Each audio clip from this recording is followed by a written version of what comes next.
तारीख 6 अगस्त 1945।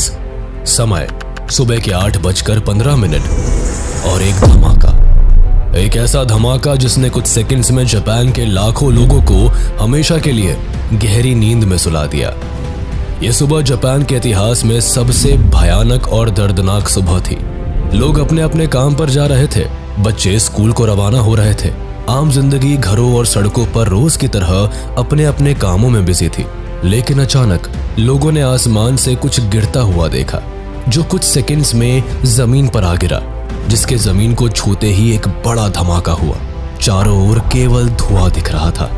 आग का एक बड़ा गोला दिख रहा था। चारों ओर तबाही दिख रही थी। एक पल को ऐसा लगा जैसे सूरज खुद जमीन पर उतर आया है। उस समय इन एक्सप्लोजन पॉइंट्स का तापमान कुछ 3000 से 4000 डिग्री सेल्सियस तक पहुंच गया था।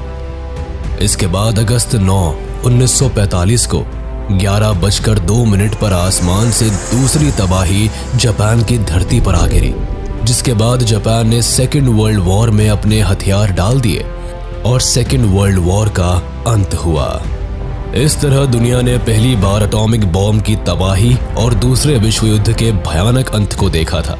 सेकेंड वर्ल्ड वॉर हुई ही फर्स्ट वर्ल्ड वॉर के कारण, लेकिन सवाल ये आता है कि आखिर ये शुरू कैसे हुई?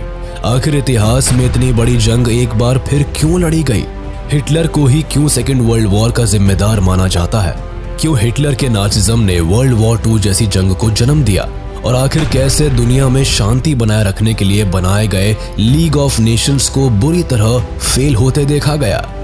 वर्ल्ड वॉर 2, जिसे हम ग्लोबल वॉर के नाम से भी जानते हैं, इस वॉर को काफी बड़े लेवल पर लड़ा गया, जिसमें सभी बड़ी पावर्स ने पार्टिसिपेट किया। इस वॉर में दुनिया 2 भागों में बटा हुआ पाया गया, एकदम वर्ल्ड वॉर 1 की तरह।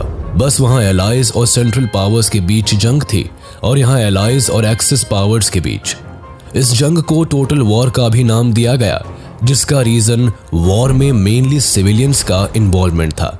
यानी इस वॉर से पहले सिविलियंस को जंग का पार्ट नहीं बनाया जाता था, लेकिन यहाँ सिविलियंस को भी नहीं बख्शा गया।